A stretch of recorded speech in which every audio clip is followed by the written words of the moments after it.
Hello, everyone. Welcome to episode 7 of the Book Talk Today podcast, where we'll be joined by one half of the Rare Breed, Sonny Bonnell,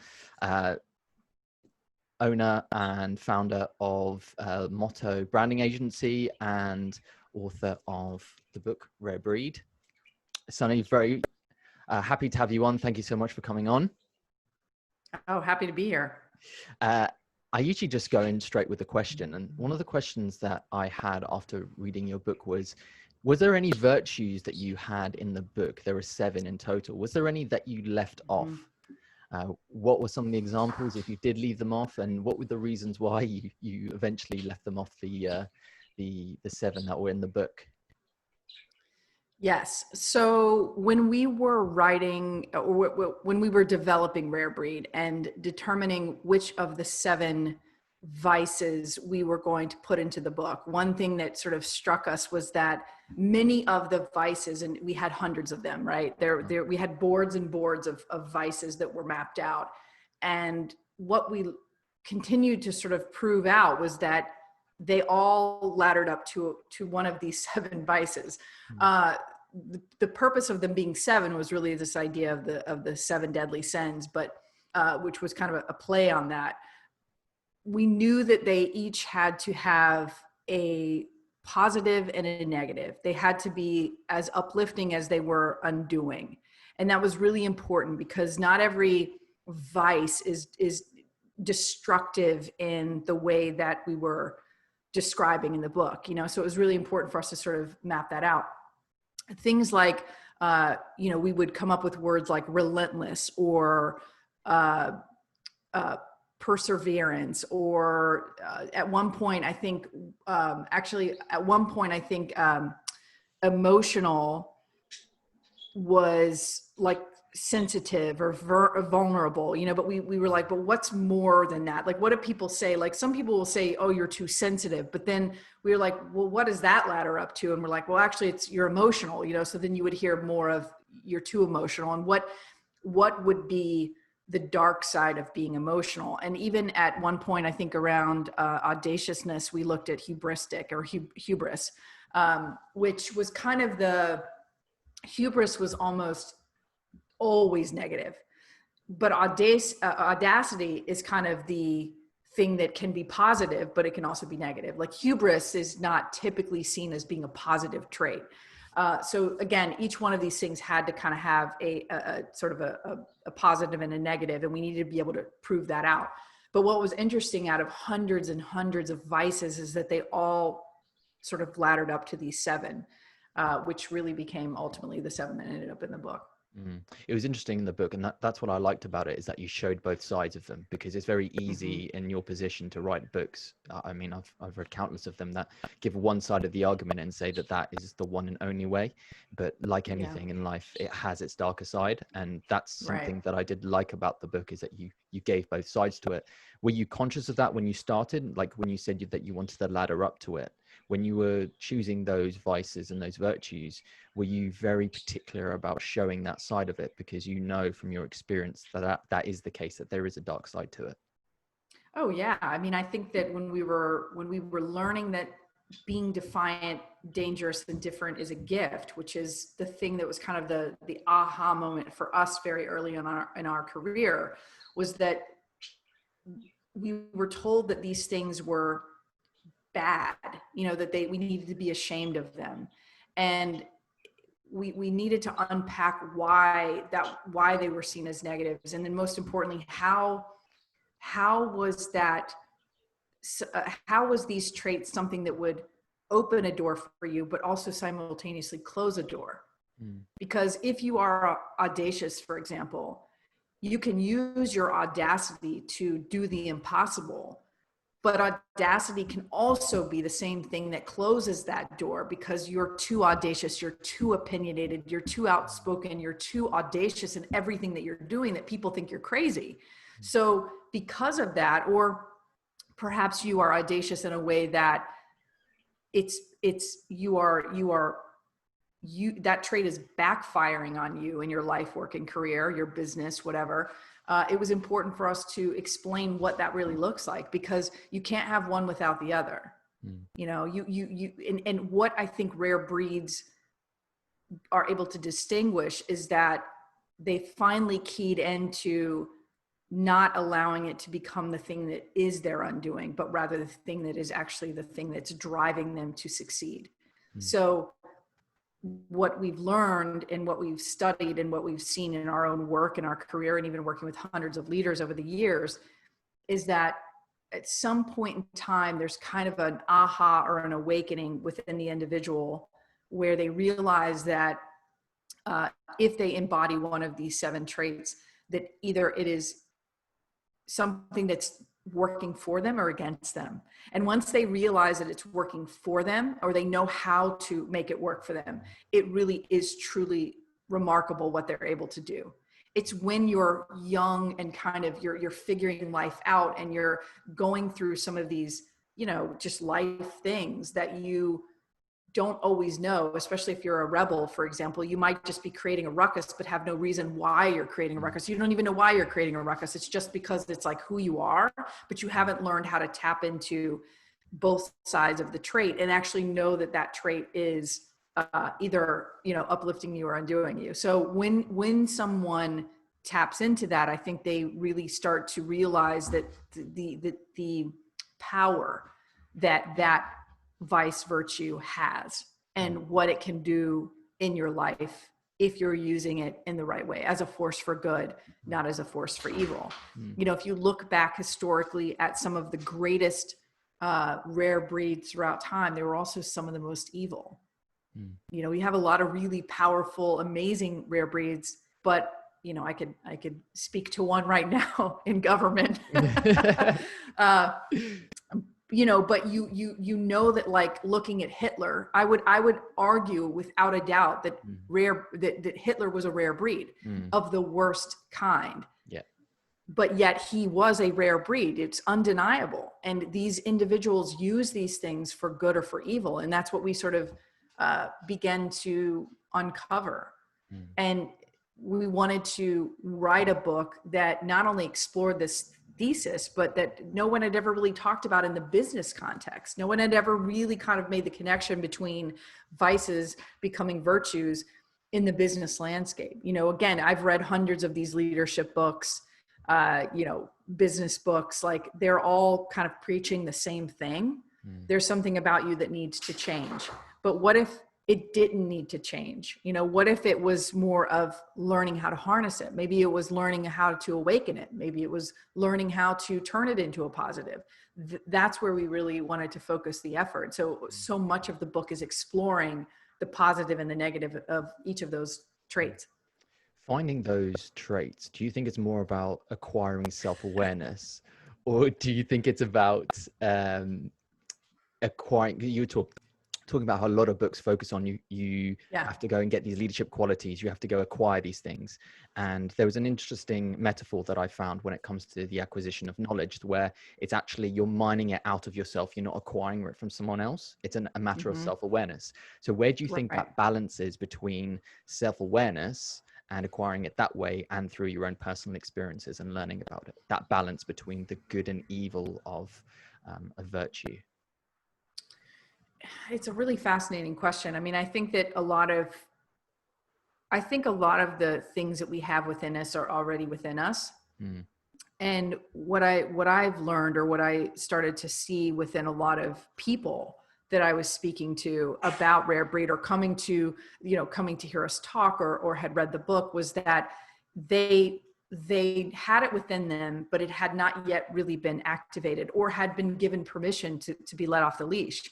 You know, keep in mind that one of the very first mirrors that we ever look into is the eyes of our parents or some type of guardian, and our mentors and our teachers and everyone. They sort of shape us as we're young, and we grow into these young teens and adults. And sometimes we are conditioned to live a life that may not be our own.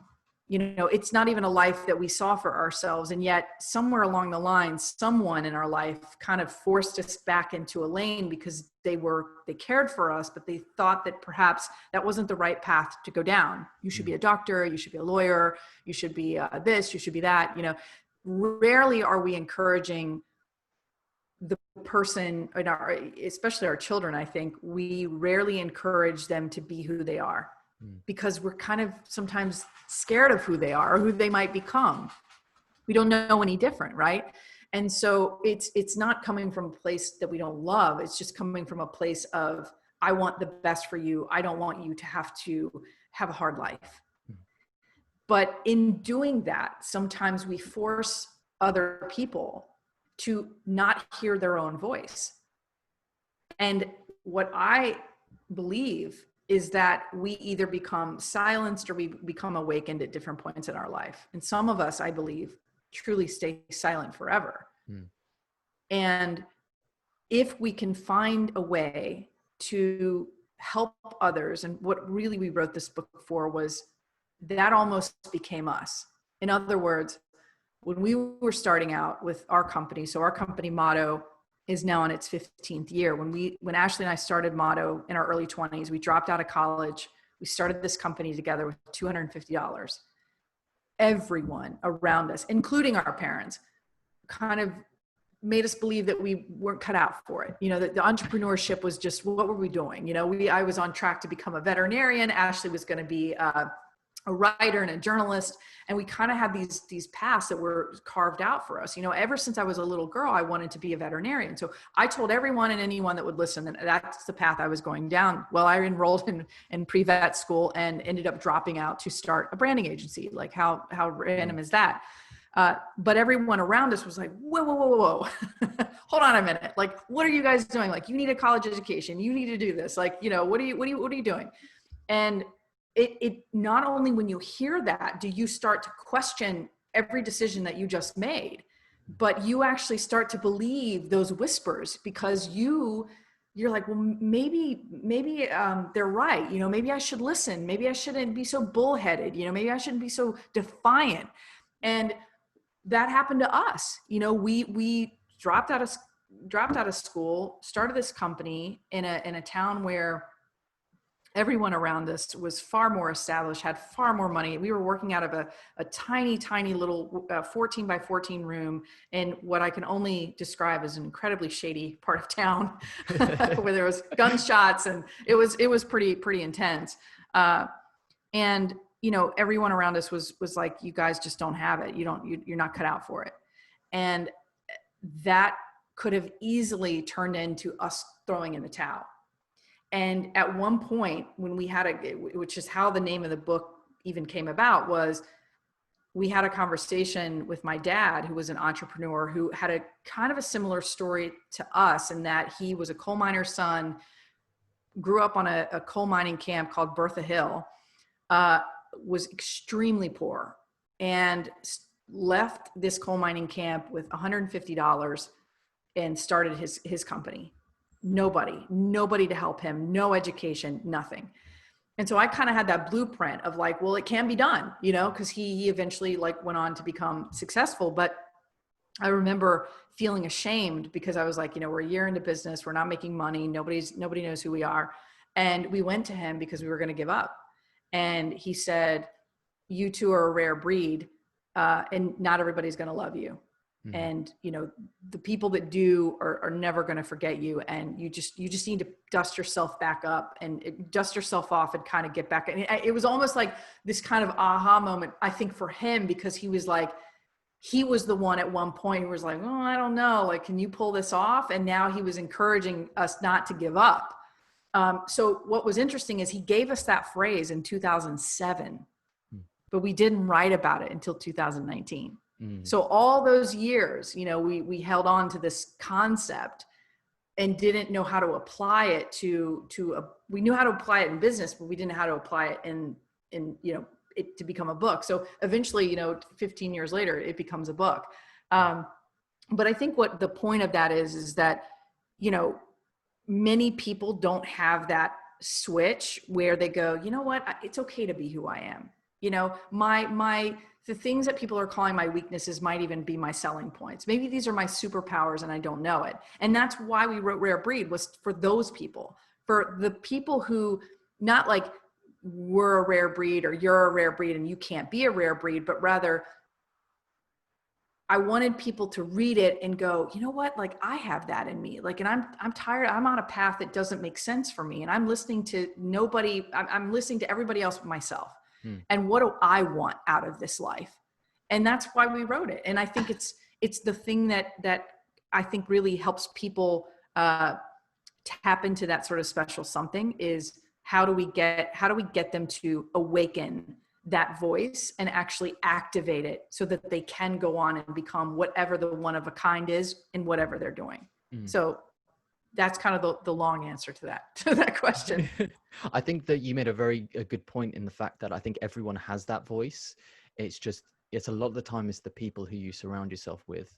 And Oh yeah. you have to be very careful, because like you said before, it's the people that often say these things want the best for you, but at the same time you need to understand that, like for me, when I was a kid and some people would say some things, I didn't quite understand the context of it, because as you get older and you understand that the people around you and you understand their life history a bit more, you understand why they had that opinion, and it's being empathetic to that. It's understanding, okay, you're saying that due to your own experiences, but then you have to separate that from you taking action on that, because that's not you, that's someone imposing those actions upon you. So and I think parents too, just to add to that point, I think that parents are the guiltiest of all, because sometimes their own life or their own hopes and dreams that they didn't achieve, they kind of cast onto us to live out. And it's knowing that and being aware of that. And in some cases, like, you know, a good example of this is my niece, who's 22, who I taught to play guitar when she was 8 years old. I was taught by my grandmother to play guitar when I was 8 years old, and I handed her the gift. Yeah. But there were times where my own expectation of her was that she would carry on that legacy. You're going to teach your daughter how to play, and she's going to teach her daughter how to play. But maybe that's not what she wanted to do, you know? And I was like, God, I wrote the book on this.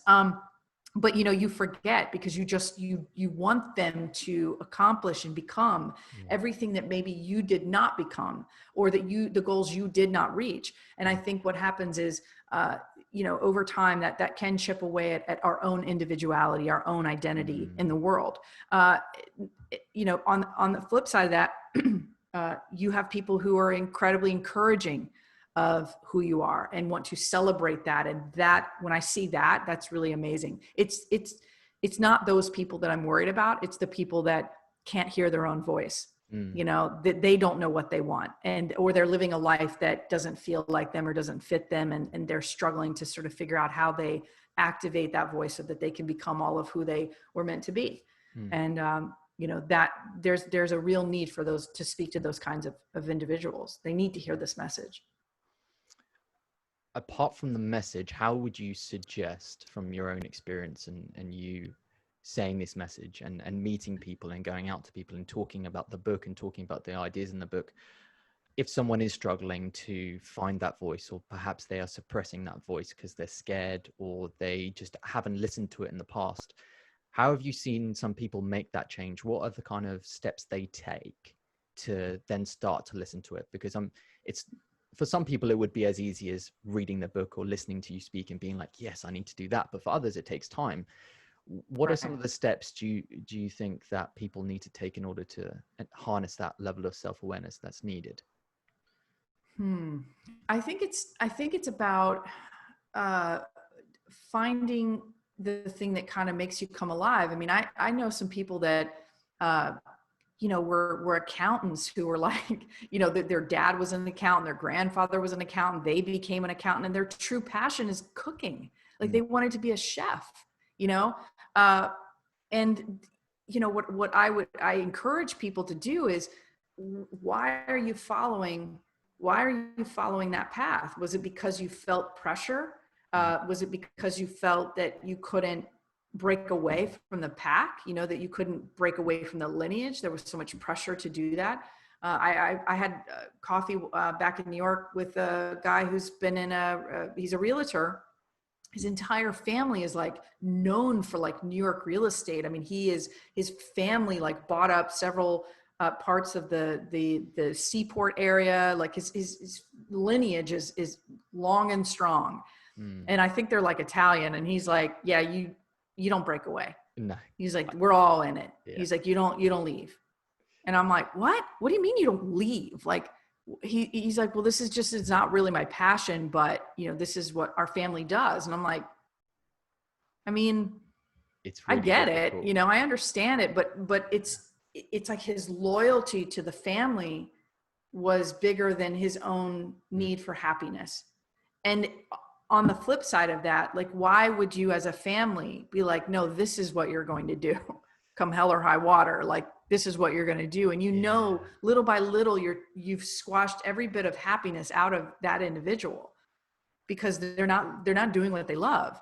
So, you know, what I kind of have encouraged people to do is to try to find ways to, you know, soothe that ache, you know, whatever that ache is. So, you know, in some cases I've had friends or people that I know, or even people that came up to us when we have given talks, and they've been like, you know, sent me an email later on, or Ashley an email later on, and have said things like, you know, I've been in this career and you gave me the courage to find a different path.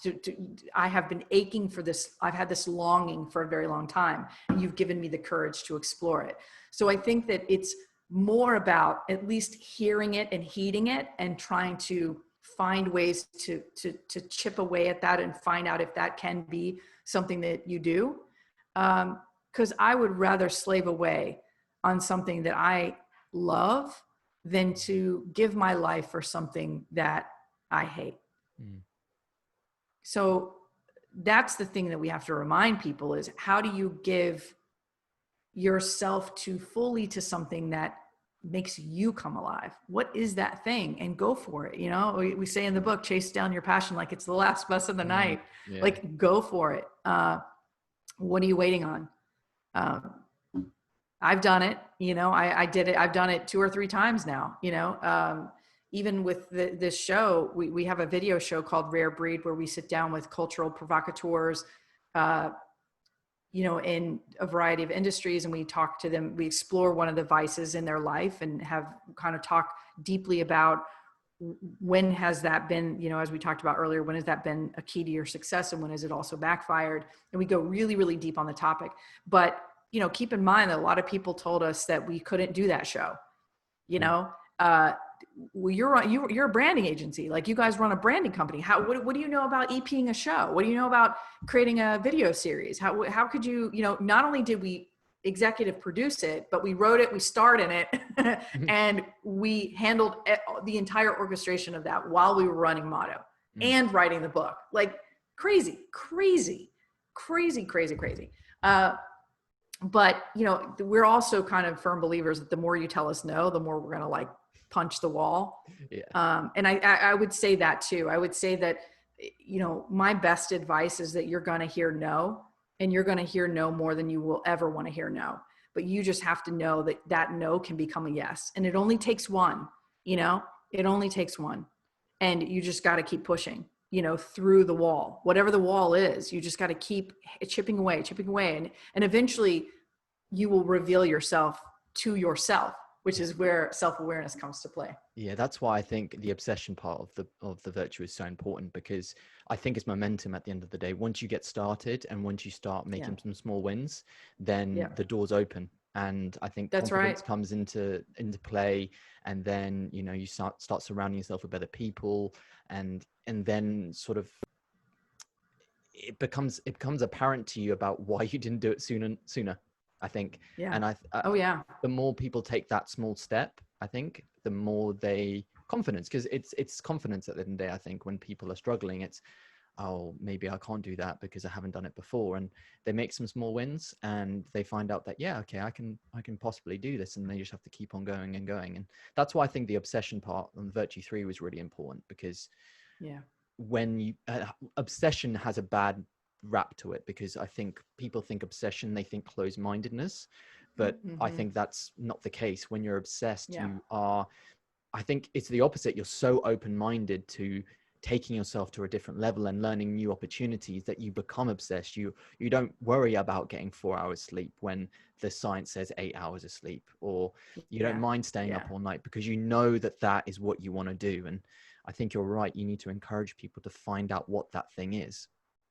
Mm-hmm. When you are doing the show with these cultural provocateurs, as you say, what is the most common of the virtues that you find amongst them? Is it a split, an even split between the seven, or would you say there is one or two that stands out that people tend to say that is the reason of their success?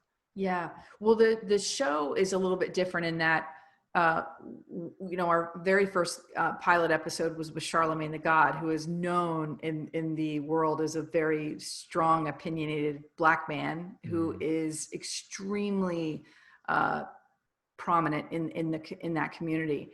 And I think that he in the world, really, I mean, he's been brought on to CNN. I mean, he's really become a force to be reckoned with, and I would like to call him a friend.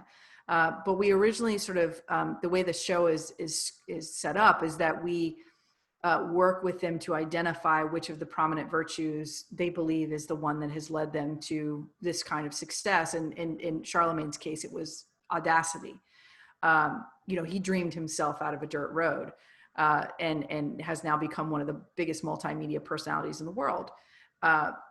But not without a few black eyes, right? So, mm, so the show is slightly scripted in that, we're identifying the vice ahead of time, and then they're coming on to speak about it. okay. However, what I have seen uh, with our quiz, so we have a quiz at rarebreedquiz.com where we worked with a psychologist and a professor who worked with us to develop out 28 questions that help you identify which of the primary rare breed virtues you have. And Mm, we go into great detail about it. So once you take the quiz, you have quite a bit of information that comes out of that. So once you take the quiz, you get your primary virtue. You can learn in great detail, like, not only who in the past, both from celebrities to, everyday names that we know and have come to know historically and culturally, who embody this vice and virtue, but also, we go into detail about the positive and the negative of each trait, how to utilize it, et cetera. Well, we've had over, I think, close to maybe 20,000 people take this quiz. And what I thought was really interesting about it was we were able to see the data of what people are identifying with. And strangely enough, it's emotional. okay. But I think it actually like speaks to what's going on in the world, I think it's extremely relevant. I'm like, gosh, what if we would have created this quiz like, 8 years ago or Yeah. 5 years ago? Like, would that be different than what we're getting now? But I think emotional, and it's not by a little bit. It's like a long shot. Mm, Like a lot of people are really identifying with emotional as a trait. And it's not easy. Our quiz is actually really difficult because you can't, like, the questions are constructed in such a way that you can't kind of figure out where you're going. You, like, for example, a lot of people would say, or ask us the question, well, I bet you can guess at the answer if you kind of know what the question's getting at. mm, And it's not like that. We did that on purpose so that people couldn't be like, oh, I know I'm a rebel, so I'm going to like answer yeah. in this way. You don't know until you get to the end and it reveals what it is. And we've not had anyone yet be like, whoa, that's not me, but it's really, it's been fascinating to me to not only see how many people have taken it, but how many people have identified as emotional. And I really do think that uh, it speaks to what is driving us right now culturally, Mm, um, from just in the world at large. mm, So it's not shocking that people are feeling that way. mm. Yeah, definitely. Everything that's happening at the moment is so ingrained in emotional behavior. And I think Mm-hmm. the thing I liked about Virtue 7 in fact was the idea in it. You mentioned Bill Gates and Oprah, and they're saying how the importance of intuition when you make your Yeah. decisions. And Oh yeah. I think a lot of people feel that they have to make decisions based purely on logic. And Mm-hmm. sometimes they quash their intuition because they feel that initial thought or that initial idea is not the right one because they haven't thought Right. through it for months and months and months. They haven't done business plans. Yeah. They Yep. haven't done, you know, everything. They haven't gone pitch to investors. But it's really knowing that sometimes that is the one, and knowing your voice to a degree where you can trust your intuition. How do you think you get there? Do you think it's related to what we were talking about where it comes to momentum and confidence when you trust your intuition? Or from your experience, do you just come across people, or have you come across rare breeds that just have that intuition ingrained within them? I think that rare breeds are on a different frequency, for sure. They're tuned. They see things that other people don't see. They hear things other people don't hear. They are attuned to a slightly different frequency. However, I do think that you can learn some of that because, you know, again, we're very conditioned, you know, to push things out of what we don't want to think or feel, and we can become very conditioned in incredibly unfamiliar circumstances, or even in unnatural environments. We can become something else. You know, it's kind of like when you take a good kid and you put them in a bad environment, or you take a bad kid and you put them in a good environment. Like sometimes you can shape the outcome. And I think that we can also influence things about ourselves that maybe we thought were not influential, you know, that we couldn't tap into that part of ourselves, or we couldn't hear that part of ourselves.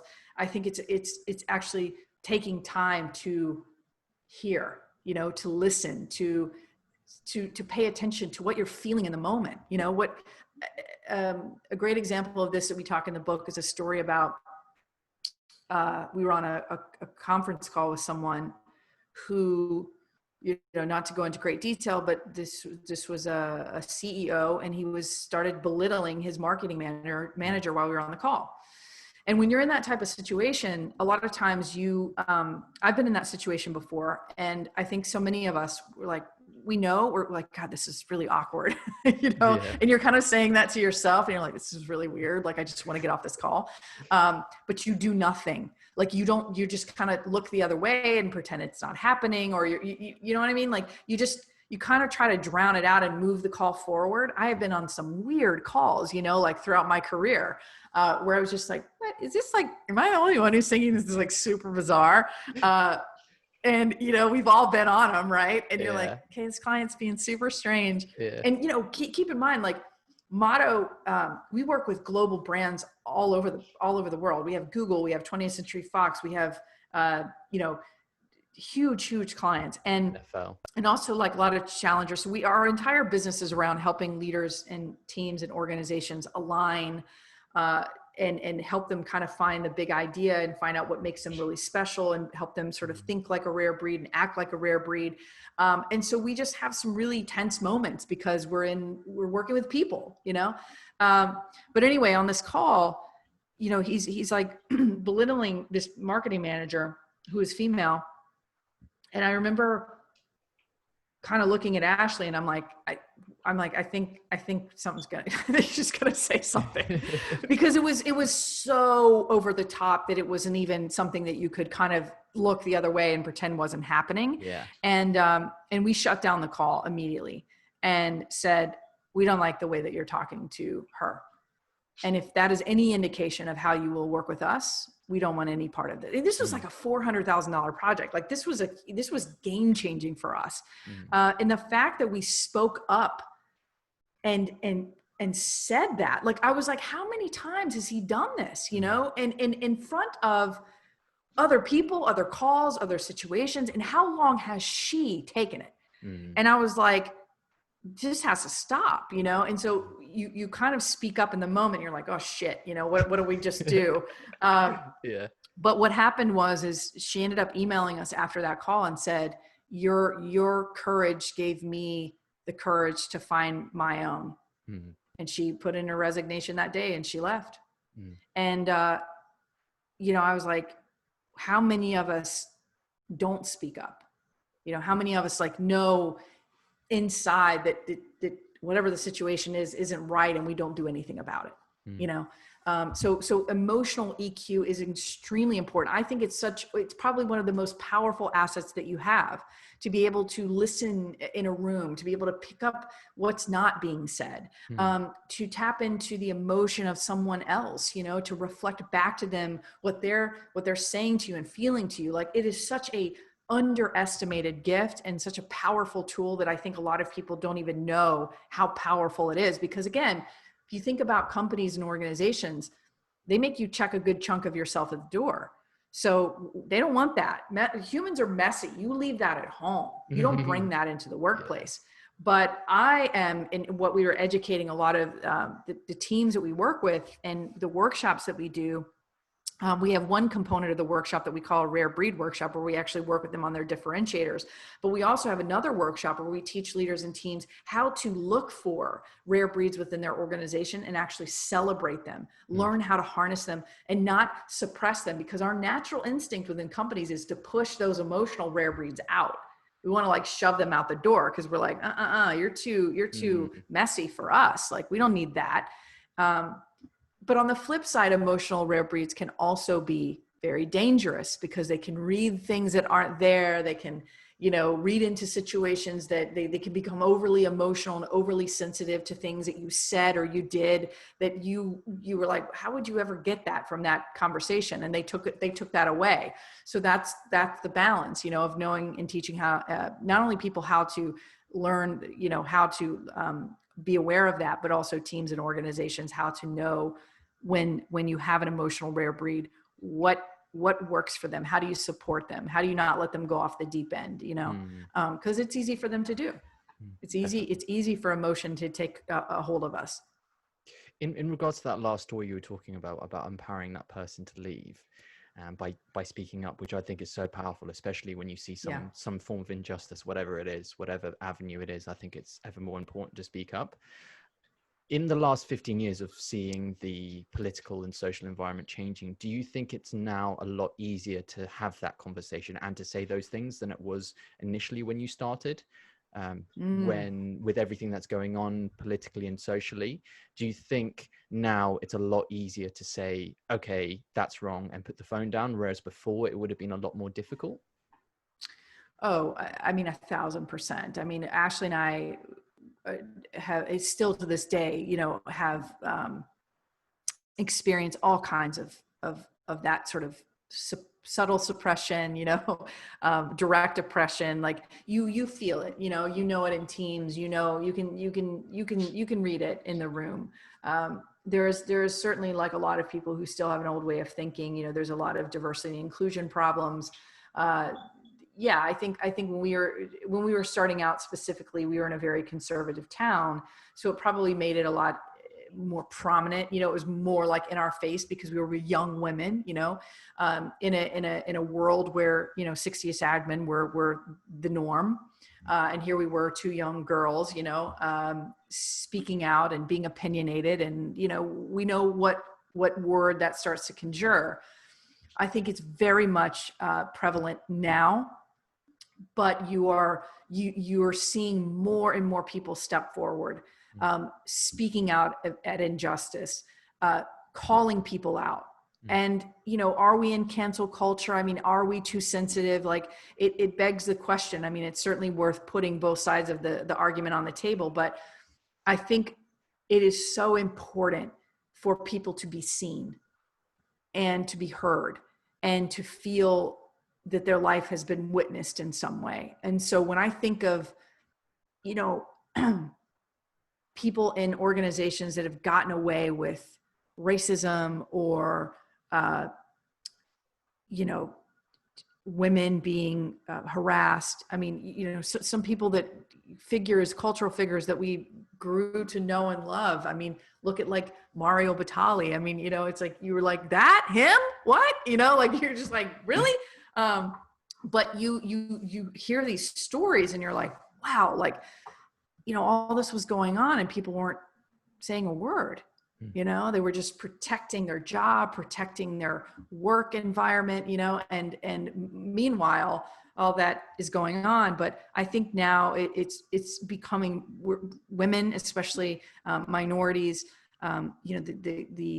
LGBTQ community, I think we need to be giving the misfit the floor more than we are. We need to hear what's really going on so that we can solve it, so we can fix it, so we can try to work towards a better future.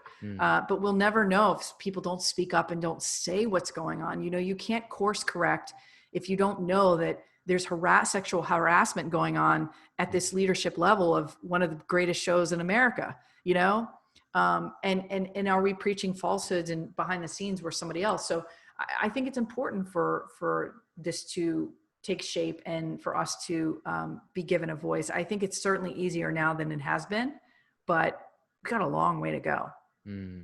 But it starts with the conversation, though. And in regards to the cancel culture, it has to, in some way, it has to go so far to the other end before it comes back to the middle, because then the things in that area need to be solved. And I think the conversations that are happening now are really important. I think a lot of people are getting, like you said, emotional about it, which I think is good. But like you say in the book, there's the dark side to the emotional bit, because it's holding on to your way of thinking as well and being emotional about it, rather than just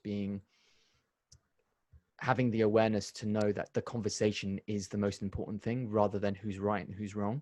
It's understanding the other person from a perspective that you didn't know before. And I think as someone who is a minority and someone who is Muslim, I think you have to understand that the freedom that I have is the same that someone in the LGBTQ community is going to have. And it's understanding that and working together to understand what is the balance and where is that balance in society where everyone has a voice. Because I think that is the essence of your book. It's what's your voice? How can you get your voice out there, and how can you be comfortable with your voice? I think is the most important thing, because a lot of people aren't, and it's understanding why aren't you comfortable in your voice? What is the barriers in society and culture, and where does it start? At school? Does it start at the house? Does it start in work? Where does it start? Where are the barriers to entry for some people? Because there are. Well, no, absolutely. And I think, somebody, I identify as queer. So, coming from a world where I've been underestimated my whole life, I think that I get it. I understand, and discrimination is real. It's sometimes it's subtle, sometimes it's outright. And a lot of times, like, we are accepting of behaviors that we should not be accepting of. And when is enough enough? When do you start really, like, banging the pots and pans and saying, hey, look, like, this isn't right. Like, you've sexually harassed our entire staff. Like, what makes you think you can do that? And I think it's having the courage to have a voice, to hear your voice, be able to use that voice as a force for good, and that's, I believe, what rare breeds do. My hope is that more people begin to see themselves as such, that they are, in fact, see themselves as a rare breed, that they can be one of a kind, that they can, use their voice for good, that they can use these traits for positive forces, to rebel against the status quo, to speak up if your company is doing things that you don't agree with, and for the leadership to not fire people like that. Our natural instinct is to fire them, instead of actually, like, hearing that maybe there's a better way. I had someone reach out to me a couple of weeks ago who also is, in her words, she's gay, and, she works for the company, and she's like, no one knows in my company that I am. And I'm worried that if I tell them that I will be fired. And I'm like, find a different company. I'm like, seriously. I was like, what, find and seek out cultures and organizations, because they're out there who actually embrace your diversity and love you for who you are and celebrate who you are. I mean, when Ashley and I started Motto in 2005, we were, I think, probably the only company in our community. Again, small community, conservative, Republican, the South. That's all you got to know, right? Yeah. We had a incredibly colorful cast that we interns, we hired trans interns, gay, lesbian, Black, brown, you name it. We didn't care. All we cared was that, you fit within our culture. We felt that you could contribute to what we were doing. You believed in what we were doing. And that really became kind of the war cry of motto. We were so determined to represent. And I remember having many conversations with clients back then, with them saying they felt uncomfortable, and I'm just like, what? Like, what are you talking about? This is crazy, because I was so open-minded and so willing, but like our clients were not. And it happened many, many times where someone would pull me aside and be like, I'm not comfortable with whatever that is. And I'm like, what do you mean whatever that is? Well, whatever that is what I am. So if you're comfortable with me, you better be damn comfortable with my team, or we're not going to work together. It doesn't happen as much anymore, but I tell you, in those first 2 years, it happened all the time, because people didn't understand. They don't like what they don't understand. And when you're different is considered weird. Weird is considered uncomfortable. And I really believe that Rare Breed needs to change that conversation. It was so important to us to try to at least have a voice in it, to try to change perceptions, especially in leaders and teams and organizations where diversity is such a big problem.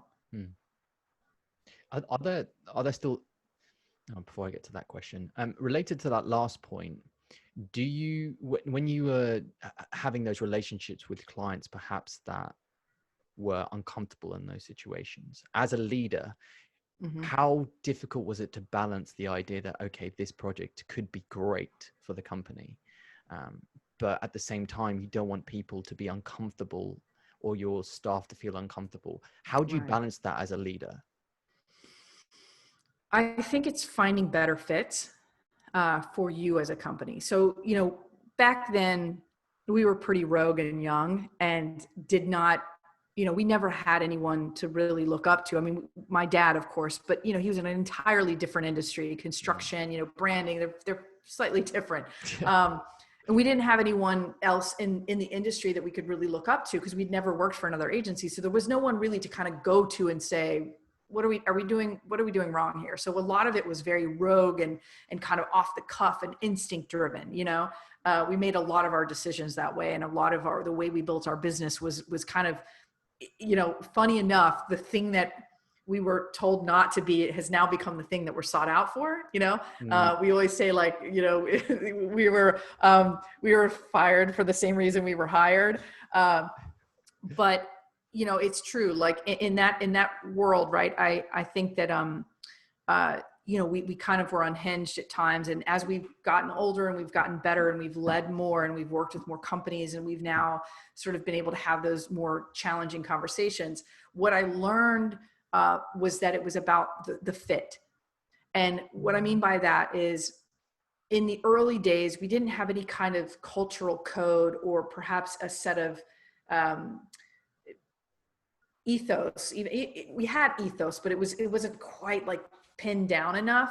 And what I mean by that is now it's really, really solid. But like back then it was a little loosey goosey, where sometimes, we were kind of like not sure if we should take it or take, and you kind of knew when you're young like that it wasn't a good fit, but you took it anyway because it was money. But we started, I think, kind of early on realizing that was not the way that it needed to be. And we needed to be a lot more, we needed to have a lot more conviction. So now, in probably the last decade, I would say we have really formulated a process where we are evaluating the companies that come to us. And we are going through a set of questions. We are evaluating them as much as they're evaluating us. And before it was just like, yeah, you need something. All right, like, great, let's jump in. But we weren't evaluating them to make sure that culturally, ethically, all the things that mattered were actually in alignment. And now we don't compromise on that. We really, really look for purpose-driven companies, we look at the integrity of the team. We're trying to understand the founders. Of course there's disalignment issues, or else we wouldn't have a job. We're going into these companies because they're a little bit of a mess and they need work and they need us to help align them.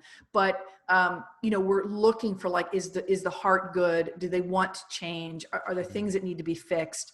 And can we fix them? And are they the right kind of client for us? And I find that as a leader is really important to understand when you're evaluating who you're going to work with and who you're not. Because if you choose a bad fit, all of the things that you're talking about become extremely apparent, and then it becomes real awkward and weird. But if you find a company that you have an amazing relationship with and that you feel like you're connecting with, it's much easier to have those conversations because you're more aligned. You see the world kind of the same way or pretty darn close. And even if something comes up where somebody feels uncomfortable or they didn't like something, it's much easier to come at that problem with a shared sense of morale and a shared sense of purpose than to come at it when the person across the table from you, it couldn't be further from how you see the world. That makes it so much harder to have a conversation like that. When we were young like that and people would make comments, look, I experienced it,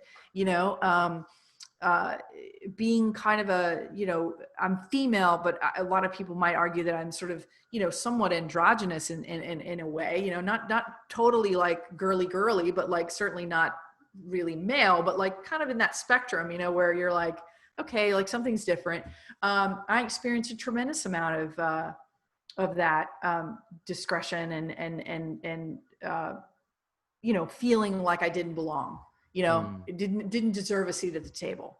And that has become a real sensitive topic for me because I think it's so important to advocate for my team. Our team is extremely diverse, all walks of life, different countries, different nationalities, different origins. And I love it. I love it because now we're just like this blended tapestry of individuals who, some of them were born into oppression. Some of us were born into wealth, we're all coming from different aspects. And I love hearing everyone's distinct voices at the table. It's so important to have that, and so I encourage the teams that we work with, especially in the corporate culture, to not cast out the rare breed if they're making too much of a ruckus, but figure out how to celebrate them, how to really leverage them within the organization. It's so important. In regards to the code that you're talking about when you're creating your own company, is that something that's iterative, or do you feel like, if in hindsight, would you have done that at the start and really thought about how to write that out? Or do you think it comes with experience? I think that we did write it out, and we did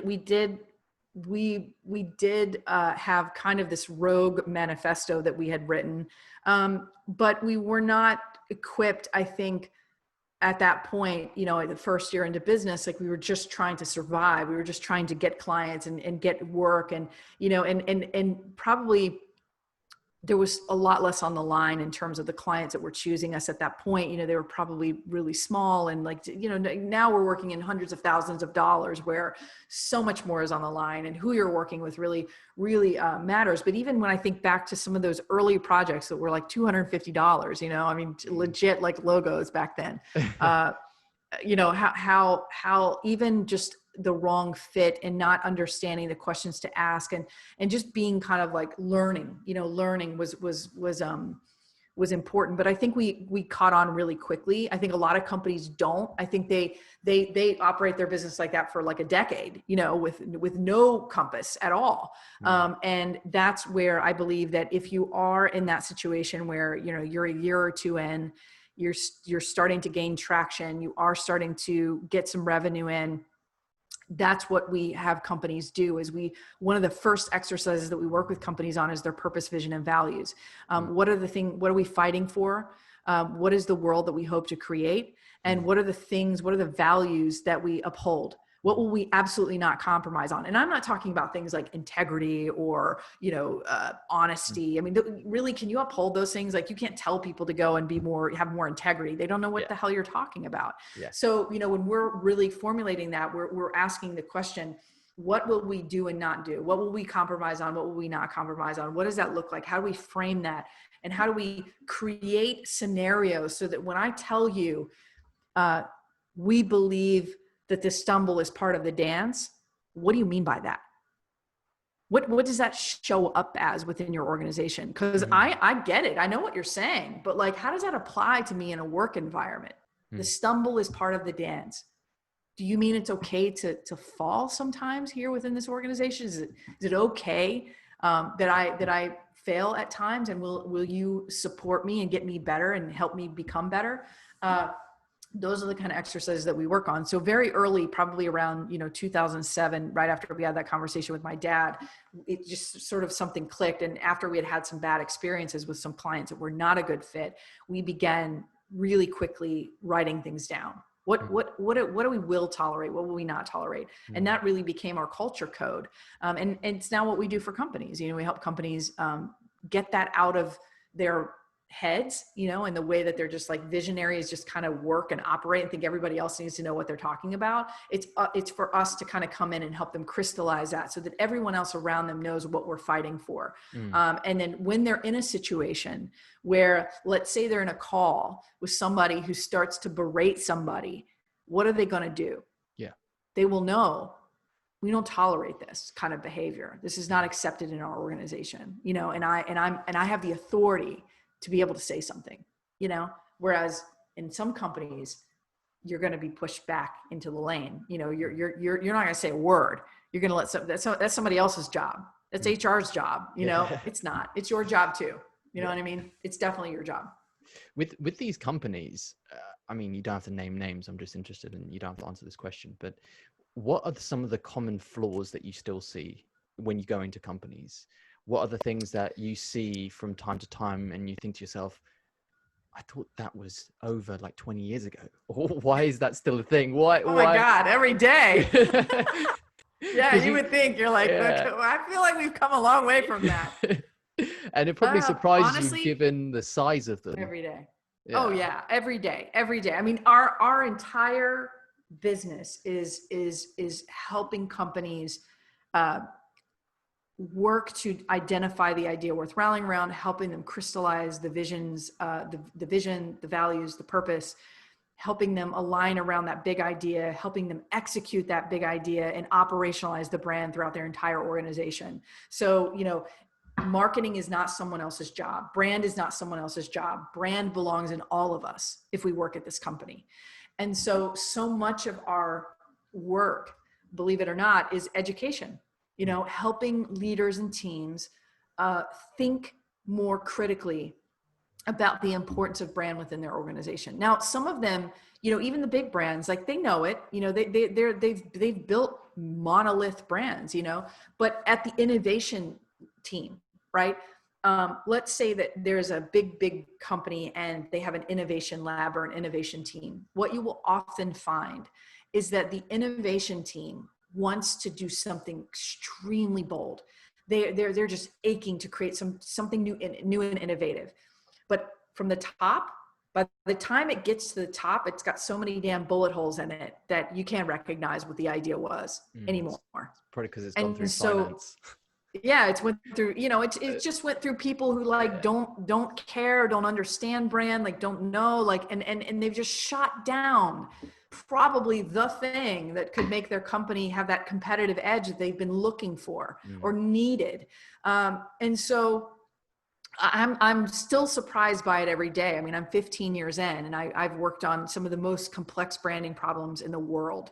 I've seen it all. I've been in teams that I've been in amazing cultures and I've been in terrible cultures. I've been in so-so cultures. I've been in it all. I've seen it all. And nothing's really shocking to me in that way. But I do believe that what I find slightly tiring is that more and more companies really suppress what I believe is the rare breed talent within their organization, that they try to kind of do it the way it's always been done. And they wonder why they don't get a different result, So if anything is disappointing about it, it's just that. It's just helping them, come and be okay with innovation and, teams with different opinions and ideas, and also to really include diversity within their organization, you can't have a board of all white dudes and be like, we stand for women, No, like reflect that in your leadership. Yeah. So much of that is just, not coming at it from a judgmental standpoint. I mean, we're not coming at that in that way. I mean, our job is to help, but I want people who want to be helped, and that we can come in and make that difference, So I would say the most surprising thing is that you just see leaders and teams and organizations who are just afraid to innovate, won't let people innovate, will suppress who they are and not allow people to fully come as their entire selves and know even what to do with it. It's not like that in every company, but it's quite a bit. It's surprising to me still, how much of that is actually really going on. Yeah. When you go into these companies, can you see the red breed as soon as you walk in the door? Or does it take some time when you spend some time with them, or is it a mix? Mm-hmm. Because I would assume with your experience and, 15 years in the game and writing this book and researching people who are red breeds, you would just see one and you'd be like, yeah, that's one.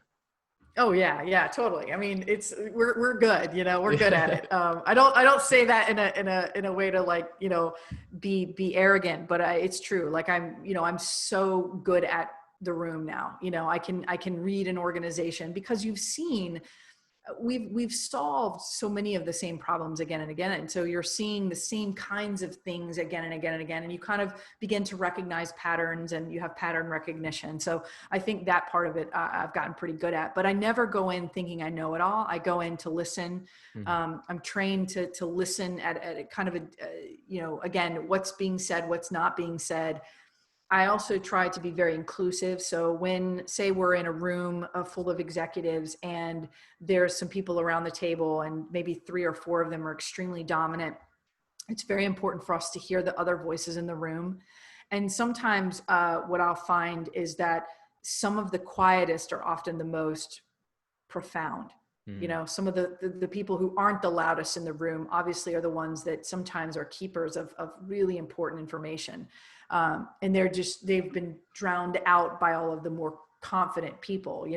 I'm a extremely confident person. So you feel me when I'm in the room, and I even have to remind myself not to dominate, cause I'm a dominant personality, but, I have people on my team who are not like that at all, who are extremely quiet, don't say a whole lot, but when they do, it's very potent. And so I've gotten, really, I've made it a mission, of us to when we're going in to really talk and listen and even talk to people that aren't at the leadership level. So another thing that we do that I think is really interesting is sometimes we will talk to people who have been in the company for like 25 years and like literally clean the pool. They don't have any say in anything, but they're cleaning that pool every day and they hear everything that's going on. They see everything that's going on. As a matter of fact, we had a company, one of the very first companies that this happened in was somebody who actually cleaned the pool. And he had been there for 25 years and no one had ever asked him his opinion of anything. Yeah. Every day he went in there and he cleaned that pool, and nobody, he'd given half of his life to this company. And when we were discussing about who was going to be in the leadership workshops, they were like, I was like, who's been here the longest? And they're like, oh, that's Jerry, the pool guy. And I'm like, I want him in the room. And they're like, what? They're like, he cleans the pool. And I'm like, I want him in the room. It was amazing what he was able to give us. And we overlook that. Leaders overlook that all the time. So it's things like that where you've got to look for them. You have to listen for them. They're there. And sometimes they're blatantly obvious. The rare breed has tells, they have like poker tells where there's sometimes like they've been there 2 weeks and they want to completely change everything. Yeah. All your meetings are wrong. The way everything is orchestrated is wrong. They got a better way. Sometimes rare breeds are really like that. And you just can't miss them because they're so in your face about how they see the world. But a lot of times they're very quiet. I mean, you think about Rosa Parks. Rosa Parks was a rebel. It wasn't like she beat on the bus seats, she just didn't move. You don't have to be the loudest rebel in the room to make a difference. You just have to have conviction, whatever that is, even if it's quiet. You can be quietly have tons of conviction. So, Yeah. From a leadership point of view, do you think that comes with humility? Because I feel like probably a lot of these corporate environments, they spend years and years climbing that ladder, and once they get to that position, they feel like they are right. They have made their career. They're in this position for a reason, and once they get to that position, it's very hard to get through to them because they own that CEO title. They earned that CFO title, and it's very difficult then for someone to say, "Oh, let's listen to Larry, the pool guy," even though he's been there 25 years. You know, he's only the pool What guy. does Larry have to say? Exactly. Yeah, Larry the pool guy. That's so funny. Poor Larry. It's such a good question. No, I love this interview because you're unpacking some good stuff. Yeah, I think, you know, we talked about this at the very beginning, but hubris is such a problem with great leaders. Even the greatest of leaders who have the goldest of hearts, you know, they are hubristic in some way. We all have it, you know, and it is very easy. The line between light and dark is very murky, as Carl Jung says. You know, it's extremely murky. And what I think that we need more of is heart-centric leaders, servant leadership, where, you know, when you're coming in, your job is to serve your people, not the other way around. And I really firmly believe that. And I've seen some of the best leaders who adopt that mentality. And we coach a lot of these types of leaders, is to not be the loudest voice in the room, to give other people the floor, you know, to hear what your people say, you know, your team says. I mean, it's so important. And I do think that once you get there, look, you have to have a big ego in order to do the impossible. You know, I mean, I believe we could all agree that Elon Musk probably has a ridiculously large ego. He's very obsessive, you know, he wants it done well. He's extremely adamant about certain things. He sees what he sees and he will not compromise. But one thing that he does that I think is extremely smart is he doesn't care where the idea comes from. It can come from you know, he was talking about this on SpaceX when he said, I don't care who figures this out. I don't care if it's the intern. Like, I just want to know that this spaceship is going to make it. You know, and I don't care if who it comes from, where the idea comes from. And I thought that was extremely insightful, because a lot of times it speaks to what I'm talking about, where you've got, your ego is so big that you don't think anybody else can have a good answer, you know, or be right. And I think that's a fatal flaw. That is a big flaw, especially because like you said, it's, as long as the job's being done, it doesn't matter who it comes from, whether it's the intern, whether it's the CEO, or whether it's Larry. Poor Larry. Anyway. Larry. Love it. Larry the pool boy. No, that's going to be like a tagline now for any future It totally is. Like, it's going to be hashtag Larry the pool boy. I love it. Before we finish this, and this has been an incredible conversation, so thank you so much. Thank you so much. This has been one of my favorite by far. Oh, thank you so much. Thank you so much. So I want to, from you, I mean, I read a lot, and, you know, I share my books on my channel.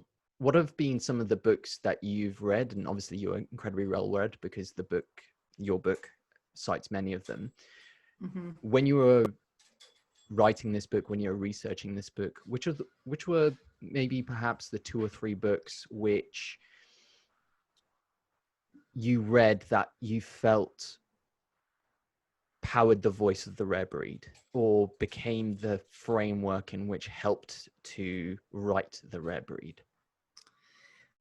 This is going to sound like a very funny answer, but Anthony Bourdain, Kitchen Confidential. I think Kitchen Confidential. I think that that his writing style specifically, I think is,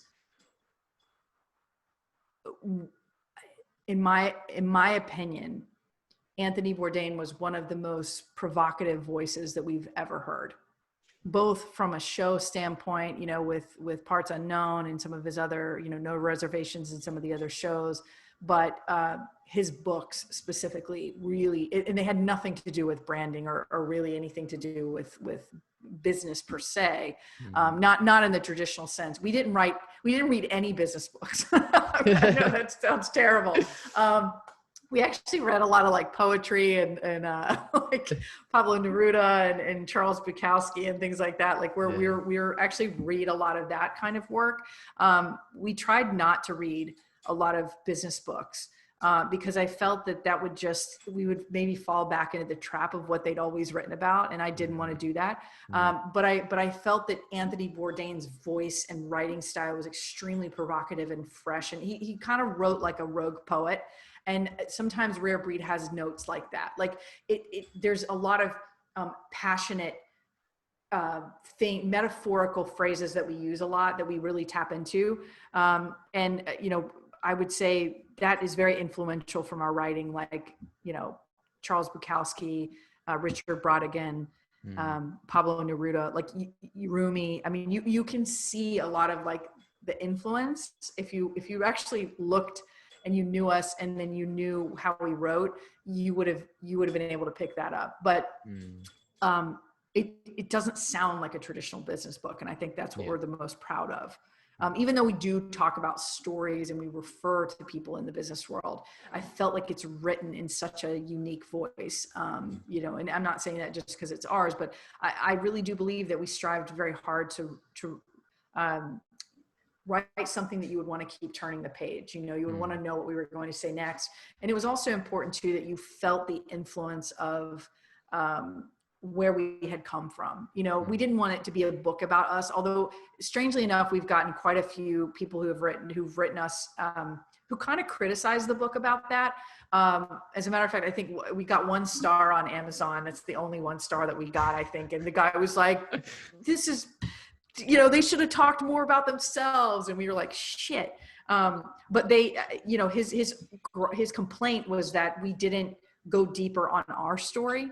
And so, in hindsight, it probably would have been more interesting to infuse more of our story in it, but we tried to kind of keep that a part of it, but not the whole thing, So yeah, but yeah, no, definitely Anthony Bourdain.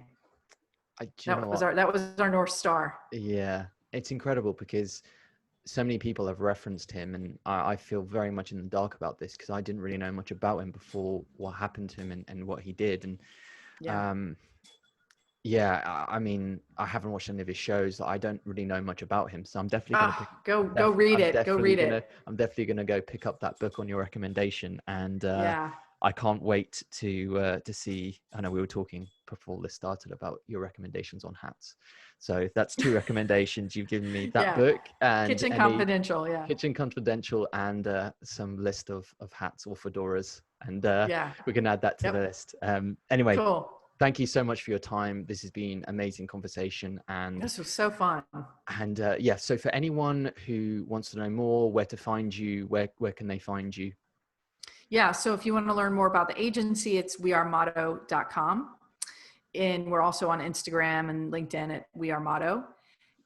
If you are interested in the book, you can go to rarebreedbook.com and also take the quiz at rarebreedquiz.com. And if you're really interested and you want to go deep on the rare breed world, you can go to our YouTube channel, which is youtube.com/rarebreedtv. And you can watch episodes we've talked to Charlemagne the God, John Batiste from the Stephen Colbert Late Night Show, Dodie Clark, who's an up-and-coming YouTube musician, and Bretman Rock, who's a very, very wild personality on Instagram and on YouTube. And PJ Morton from Maroon 5. We've had some really awesome episodes. Nice. But it's cool because it's such a unique show, in that it talks about each one of the vices in great, great detail. So you kind of hear it from the lens of someone else who it's, been a tool for them, but also, again, giving them a couple of black eyes along the way and how they've learned to harness it into a superpower.